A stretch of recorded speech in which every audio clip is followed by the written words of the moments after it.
বিসমিল্লাহির রহমানির রহিম। প্রিয় স্বতন্ত্র বিদ্যাদায়ী মাদ্রাসার শিক্ষক ভাই বোনরা, সবার প্রতি সালাম, আসসালামু আলাইকুম। আশা করি সবাই ভালো আছেন।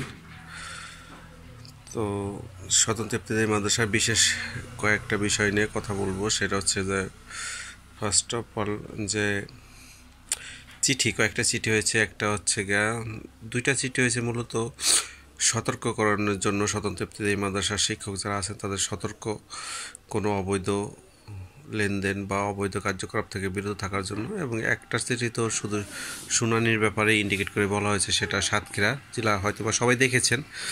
তো ওই বিষয়গুলো আছে। দ্বিতীয় বিষয় হলে 1519টি গুগল ডক্সের তথ্য, এবং সর্বোপরি কয়টা প্রতিষ্ঠান আছে ইন নাম্বার, কোড নাম্বার সহ বা কোডবিহীন, ইনবিহীন কয়েকটা প্রতিষ্ঠান আছে তার তালিকা চেয়েছে। এটা মূলত ডিসির কাজ, উপজেলার কাজ। ওই যেটা কয়টার প্রতিষ্ঠান আছে সচল, ইন নাম্বার আছে বা কোড নাম্বার আছে, ইন নাম্বার নেই, বা ইন কোড দুটি আছে, অনুদানভুক্ত, অনুদানবিহীন, এই তথ্যগুলো মূলত আমাদের উপজেলা পর্যায় থেকে ডিসি জেলা পর্যায়ে যাবে, জেলা পর্যায় থেকে অধিদপ্তরে দেবে, বা মন্ত্রণালয়ের সংশ্লিষ্ট লোক যারা আছে তারা এই তথ্য চেয়েছে। এটা ফলপ্রসূ এবং একটা যে উপযোগী চাহিদা, এটা দিয়ে হয়তো বা তাদের ক্রাইটেরিয়া ফলাইতে সহজ হবে যে প্রতিষ্ঠানগুলো কোন ক্রাইটেরিয়া পড়তেছে। আর গুগল ডক্সে যে তথ্যটা চাওয়া হয়েছে সেটা ছিল অনুদানভুক্ত। তারাও একটা হয়তো বা উপবৃত্তি বা অনেক কোনো কার্যক্রমের জন্য পরিচালিত হবে। তো এতে সাদা যারা অনুদানবিহীন তাদের হতাশার কিছু নেই। এটা যারা অনুদান পায় তারা একটা এক ধাপে এগিয়ে, তাদের সব কিছু তারা এগিয়ে থাকবে, উপবৃত্তিতেও তারা এগিয়ে থাকবে। জুন থেকে আমরা পাবো ইনশাল্লাহ। তো এই বিষয়গুলো আছে, যেমন সুফল বয়ে আনতেছে, তেমন কিছু কার্যকলাপ আমাদের স্বতন্ত্র ইবতেদায়ী মাদ্রাসার জন্য বিভ্রান্তকর এবং দৃষ্টিকটু লাগে। সেটা হচ্ছে অনৈতিক কার্যকলাপের সাথে অনেকে জড়িত হচ্ছেন বা হতে চেয়েছেন। তো এগুলো স্বতন্ত্র ইবতেদায়ী মাদ্রাসার জন্য খুবই ক্ষতিকর। তো একটা বিষয় খেয়াল রাখতে হবে, যে দিয়েছে এবং যে নিয়েছে দুজনে সমান অপরাধী। এখন থেকে সচেতন যারা নেবে তারা না, যারা দেবেন তারা সচেতন হবেন। এই কার্যকলাপগুলো থেকে বিরত থাকার চেষ্টা করবেন। যেমন একটা বিষয় হচ্ছে স্বতন্ত্র ইবতেদায়ী মাদ্রাসার যত কিছু প্রয়োজন, মাদ্রাসা বোর্ডে 5 তলায় গেলে সৌর আফসার আছে, উনি সৎ পরামর্শ এবং ভালো পরামর্শ দেন। বোর্ডে থেকে সবাই আন্তরিক, আমাদের সচিব মহোদয় যেমন আন্তরিক, বোর্ডের এবং ডিজির সবাই আন্তরিক যে স্বতন্ত্র ইবতেদায়ী মাদ্রাসার সমস্যা সমাধানের জন্য। এমন না যে আপনি তথ্য পান না। তো কেন আপনি, কী কারণে আপনি এই অবৈধ কার্যকলাপ লেনদেনে যাবেন, সেটা হলো প্রশ্নের বিষয়। আরেকটা প্রশ্নের বিষয় হচ্ছে যে আপনি বাসায় বসে কাজ করবেন, এটা তো ঠিক না। আপনার প্রতিষ্ঠান প্রধান শিক্ষক যদি সমস্যা হয় তাহলে সহকারী শিক্ষক পাঠাবেন, সে কাজ করে যাবে। আর যেটা নীতি নৈতিকতার বাইরে অসম্ভব, সেটা নেতৃবৃন্দ কেন টাকা পয়সা দিয়েও সেটা আপনি করতে পারবেন না, যত বড় নেতা হোক। এখন অধিকাংশই নেতৃবৃন্দ এই লেনদেনের, ঘুষ লেনদেনের বা অবৈধ বাণিজ্যের বিরুদ্ধে। তাদের অবজেকশনেই মানে আমাদের এই চিঠিগুলো হয়েছে। তো আমি যতদূর জানি কিছু সংগঠন আছে যে অবৈধ লেনদেন যেন কেউ না করতে পারে, সেই জন্য তারা সোচ্চার। বিশেষ করে আমি দেখেছি যারা আছে, বিশেষ করে না বললেই নয়, আমাদের ইবতেদায়ী শিক্ষা উন্নয়ন বাংলাদেশ, এই সংগঠনটা তৈরি হয়েছে যে অবৈধ লেনদেন কার্যকলাপ থেকে সরে আসার জন্য। আমাদের আন্দোলন বাস্তবায়ন কমিটির আলামিন ভাই, সেও এইগুলা থেকে টোটালি বিরত থাকতে চায়। তো সবাই ঐক্যমত পোষণ করেছে, এবং এখন যে কটা সংগঠন আছে সবাই সমমনা যে আমরা কোনো অনৈতিক কার্যকলাপে চলে যাব না এবং যাইতে দেব না। আলামিন ভাই বিশেষ করে এই কথাগুলি বলে যে কারোকে অবৈধ লেনদেনে যাইতে দেব না এবং করতে দেব না, হবে না। স্বতন্ত্র ইবতেদায়ী মাদ্রাসায় যেগুলো হবে ফ্রি ফেয়ার। তো আর ইবতেদায়ী শিক্ষা উন্নয়ন বাংলাদেশের জন্মই বা উত্থানে একটা কারণেই, যে অবৈধ কার্যকলাপ থেকে, অনৈতিক কার্যকলাপ থেকে বিরত রাখার জন্য, সাধারণ শিক্ষককে সচেতন করার জন্য এই আন্দোলন। স্বতন্ত্র ইবতেদায়ী মাদ্রাসার বেতন ভাতাদির বিষয়ে যে সমস্যা কোন জায়গায় সেটা সমাধান করা। তো সবাইকে এইভাবে এগিয়ে আসতে হবে। ইবতেদায়ী শিক্ষা উন্নয়ন বাংলাদেশের যে ত্রিপাক্ষিক সম্মেলন হলো, কাউন্সিলের মাধ্যমে সভাপতি, সহসভাপতি বা সেক্রেটারি মহোদয় সবই নির্বাচিত হয়েছে। একটা ফ্রি ফেয়ার, এই জায়গায় কোনো মন করা না, কেউ ইচ্ছা করলেই যে কে কাকে ভোট দিয়েছে সেটাও জানে না। তো এটা অন্য বিষয়। তো যে বিষয়গুলো খেয়াল রাখতে হবে, আমাদের যে স্বতন্ত্র ইফতেদায়ী মাদ্রাসার যে নেতৃবৃন্দের শ্রম দিতে হবে, সাধারণ শিক্ষকদেরও তেমনি সচেতন হইতে হবে, সচেতন হয়ে কাজ করতে হবে। কাজ করলে ইনশাল্লাহ আমাদের স্বতন্ত্র ইফতেদায়ী মাদ্রাসা হবে। যারা কোড আছে শুধু তাদেরই নবায়ন নিচ্ছে বা নিতেছে বা তারাই চেষ্টা করবে, আর যাদের কোড নেই তারা নীতিমালা বাস্তবায়ন হওয়ার পরে তাদের চিঠি হবে, তখন তারা করবে। তো স্বতন্ত্র ইফতেদায়ী মাদ্রাসা ইনশাল্লাহ যদি হয় সবগুলাই হবে। হয়তোবা ক্রাইটেরিয়া থাকতে পারে, প্রথম ধাপ, দ্বিতীয় ধাপ, তৃতীয় ধাপ। যদি আপনার প্রতিষ্ঠান স্বতন্ত্র ইফতেদায়ী মাদ্রাসা নামে থাকে, ব্যান বেজে থাকে, তাহলে আপনি ফ্রি ফেয়ারভাবে মানে নিজের যোগ্যতার মধ্যে চেষ্টা করেন, ইনশাল্লাহ আপনারটা হবে। হতাশ হয়ে অবৈধ কার্যকলাপে আপনার কারণে 10টা প্রতিষ্ঠানের ক্ষতি হবে এবং আপনারও ক্ষতি হবে। তো সেই জন্য আপনার অবস্থান থেকে সঠিক পথে চলার জন্য, সঠিকভাবে কাজ করার জন্য নিজেকে আগাইতে হবে। অন্য কোনো মাধ্যম দিয়ে চেষ্টা চালালে দেখেন যে এই একটুকুই দুই পক্ষের ভুলের কারণেই, দাতা এবং গ্রহীতার ভুলের কারণেই আজকে এই চিঠিগুলো হচ্ছে স্বতন্ত্র ইফতেদায়ী মাদ্রাসার জাতীয়করণ ঘোষণার পরে হওয়ার আগ পর্যায়ে একটা কলঙ্ক লেগে গেল। তো এইগুলা যেন না হয়, যে করেছে সে দায়ী, ঠিক আছে, বা এই সংখ্যা খুব কম, নগণ্য, 95% বা 96% সবাই ভালো, কিন্তু এই 2-1% যদি আমরা রোধ করতে পারি তাহলে আমাদের জন্য আরও ভালো। এই জন্য হতাশ না হয়ে সবাই যার যার অবস্থান থেকে চেষ্টা করা, এইটাকে এখন বর্তমানে কি আমাদের মুখ্য উদ্দেশ্য।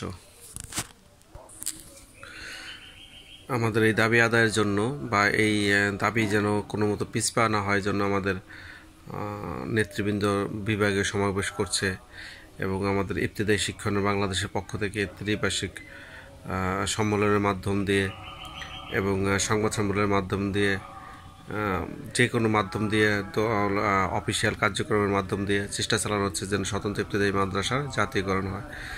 ইফতেদায়ী শিক্ষণ বাংলাদেশের পক্ষ থেকে গতকাল সচিব মন্ত্রণালয়ে যাওয়া হয়েছে। এই বিষয়ে আমাদের ইফতেদায়ী শিক্ষণ বাংলাদেশের সেক্রেটারি জেনারেল মহাসচিব রেজাউল হক ভাই আজ রাত 10টায় লাইভের মাধ্যমে বিস্তারিত জানাবেন।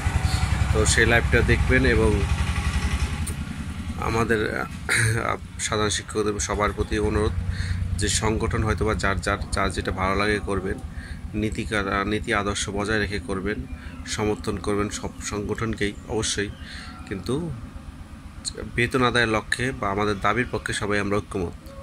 এটা যেমন আমরা এই আন্দোলনে প্রকাশ করেছি বা বাস্তবে দেখাইছি যে সংগঠন আপনার কি নেতা কি হন তা না, যখন স্বতন্ত্র ইফতেদায়ী মাদ্রাসার পক্ষে যে কথা বলবে তার সাথে আমরা আছি, শারীরিক মানসিক স্লোগানে যেটাই হোক আমরা আছি।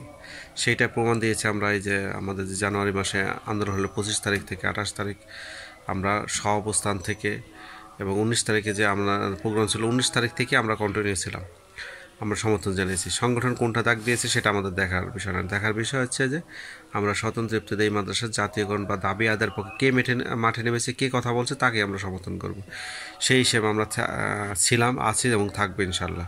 তো সব সংগঠনের নেতৃবৃন্দের প্রতি অনুরোধ যেন আমরা ঐক্য আছি, থাকবো। আর সাধারণ যারা আছে এরা বিভ্রান্ত ছড়ানোর চেষ্টা করবেন না, আমরা সবাই এক, আমাদের দাবির বিষয়ে আমরা এক, কিন্তু আমাদের কিছু আদর্শগত বা ভালো লাগা থেকে আমরা যদি কেউ কোনো সংগঠনের ব্যানারে কাজ করি সেটাও সমস্যা নেই।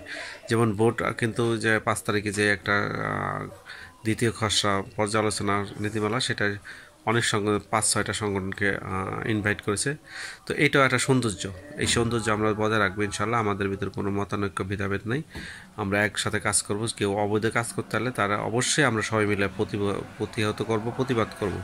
সে যে সংগঠনের যত বড় নেতা হোক, যদি কেউ অবৈধ স্বতন্ত্র ইফতেদায়ী মাদ্রাসাকে নিয়ে অবৈধ কার্যকলাপ লিপ্ত হয়, তাকে সাথে সাথে সব সংগঠন মিলে তাকে অবৈধভাবে বাজেয়াপ্ত এবং ঘোষণা করতে হবে। তাকে সে আমার সংগঠনের বলে আমি তাকে ছাড় দেবো এরকম করবেন না অবশ্যই, তাহলে আল্লাহর কাছে আপনাদের হিসাব দিতে হবে। এই জন্য যে কোনো জিনিসের পতন আছে, যে কোনো অবৈধ ধাম্বিকের আজকে হোক 10 বছর হোক 20 বছর হোক তার পতন আছে, সেটা বাস্তব প্রমাণে যে আওয়ামী লীগ সরকার সে যে 41 আগে যাবে না, শেখ হাসিনা বাঁচতে থাকে যে ক্ষমতা ছাড়বে না, এটা আমরাও বিশ্বাস করতাম। তো দেখেন আল্লাহ চাইলে কি সম্ভব, কিসে থেকে কি হয়ে গেল কেউ জানলো না। তো আমরা এই স্বতন্ত্র ইফতেদের মধ্যে ক্ষুদ্র একটা বিষয়, এই বিষয় নিয়ে কেউ সংগ্রহণীয় অহংকার দাম্ভিকা করবেন না, কারণ আপনাকে আল্লাহ এমনভাবে লাঞ্ছিত করতে পারে যেটা আপনি কল্পনাও করবেন না। তো এই জায়গা থেকে আপনার সংগঠনে কেউ যদি অবৈধ কার্যকলাপ করতে চায়, আপনি সাধারণ শিক্ষক যেমন প্রতিবাদ করবেন, এবং আপনি যদি ওই সংগঠনের কোনো নেতৃত্ব স্থানীয় ব্যক্তি হয়ে থাকেন আপনিও প্রতিবাদ করবেন, তাহলে কেউ সাহস পাবে না। এই জন্য সবাই কিন্তু সব প্রতিষ্ঠানের সব সংগঠনের সবাই কিন্তু অবৈধ কাজে লিপ্ত হয় না। হয়তো বা এক নেত্র আছে 20 জন আছে, এর ভিতরে 2 জন থাকে অবৈধ কার্যকলাপের সাথে সোচ্চার। তো ওই সোচ্চার ব্যক্তিকে 18 জন মিলে যদি এক পেশে করে রাখে, তাকে হেয় করার চেষ্টা করে বা তাকে কোন ঠাসা করার চেষ্টা করে, সে যদি ভালো হয় থাকবে ওই সংগঠনে, না হলে সে ওই সংগঠন থেকে তাকে কি বহিষ্কার করতে হবে। তো আপনি দেখবেন যে কোন সংগঠন বা কে অবৈধ কাজে লিপ্ত হয়, তাকে আমরা আজকে থেকেই বহিষ্কার করব। সে যেই সংগঠনের যত বড় নেতৃত্ব স্থানীয় লোক হোক, তার বিরুদ্ধে আমরা অ্যাকশনে যাব, সব সংগঠন মিলে, ওই সংগঠনের নেতৃত্ববৃন্দ মিলে। তো এইভাবে যদি আমরা কার্যক্রম চালাইতে পারি ইনশাআল্লাহ, তাহলে কি আমাদের সফলতা এবং আমাদের স্বচ্ছতা থাকবে। তো এই জন্য আমাদের আপনার যে সংগঠন আছে সেই সংগঠনকে অবৈধ কার্যকলাপ থেকে অবশ্যই সমর্থন করবেন না বা মুখ বুঝেও থাকবেন না। আমাদের দাবি দেওয়া যে পর্যন্ত বাস্তবায়ন ফুলফিল না হবে সে পর্যন্ত আমরা যেরকম ইউনিটি, সততা এবং ঐক্যতা ধরে রাখবো, সে তেমনি আমাদের কনসিয়াসতা দরকার আছে, সচেতনতার দরকার আছে। তো এই জন্য প্রতিরোধ গড়ে তুলতে হবে এখন থেকেই ইনশাআল্লাহ। স্বতন্ত্র ইফতেদায়ী মাদ্রাসার সামনের ভবিষ্যৎ অনেক উজ্জ্বল এবং ভালো ইনশাআল্লাহ। সেই জন্য আমাদের সামনে ভালোভাবে এবং ঐক্যতাভাবে আরও আগায় যেতে হবে। যে পর্যন্ত বেতন হাতে না পাবেন সেই পর্যন্ত আমাদের কি এই আন্দোলন চালাই যেতে হবে। সেই জন্য আমাদের কি স্বচ্ছতারও প্রয়োজন আছে। একটা কথাই, যে কোনো বিষয় আমাদের কি তীক্ষ্ণভাবে এবং গভীরভাবে নিতে হবে। যে চিঠিগুলো হয়েছে এগুলো আলোচনা করে সবাই তথ্য দেবেন, এবং যেন আমাদের যারা যেই 2টা চিঠি হয়েছে, একটা তো সরাসরি ইন্ডিকেট করে কলঙ্কের সাতক্ষীরা জেলার বলা হয়েছে, তার বিরুদ্ধে ওই সাতক্ষীরা জেলার যারা নেতৃবৃন্দ আছে অবশ্যই ব্যবস্থা নেবেন, এবং যে দিয়েছে তার বিরুদ্ধে ব্যবস্থা, যে নিয়েছে তার বিরুদ্ধে ব্যবস্থা নিতে হবে। তো এই আরেকটা তো কিছু ঘটনা ঘটেছে, সেগুলো বিষয়ে যারা আছে সাধারণ শিক্ষক, অন্ধ অনুকরণ রাসূল ছাড়া কাউকে করা যাবে না। তো এই অন্ধ অনুকরণ কোনো নেতৃবৃন্দ করবেন না। আমি যে কথাগুলো বললাম সেগুলো যাচাই করতে হবে, যাচাই করে তারপর বিশ্বাস করতে হবে। অথেন্টিক নিউজ কেউ না কেউ দেবেই। সত্যের মেসেজ সত্য ভালো, কেউ সত্য আমি না দেই, সত্য না বলি অন্য কেউ বলবে। এই জন্য এফতেদায়ী সকল সংগঠন যে খারাপ তা না। একটা সংগঠন, 2টা সংগঠন, 5টা সংগঠন, যদি 7-8টা সংগঠন থাকে, ওর ভিতরে 2-3টে সংগঠন আছে অবশ্যই অরিজিনালি বেতন চায়, তারা অরিজিনালি স্বতন্ত্র ইফতেদায়ী মাদ্রাসা শিক্ষকদের ভালো চায়, এবং শিক্ষক আছে এবং সংগঠন আছে, তাহলে ইনশাল্লাহ তাদের উসিলায় আল্লাহ হয়তো বা কবুল করবে ইনশাল্লাহ। তাহলে আমাদের স্বতন্ত্র ইফতেদায়ী মাদ্রাসার সুফল অবশ্যই আসবে। ধন্যবাদ সবাইকে, ভালো থাকবেন, আসসালামু আলাইকুম।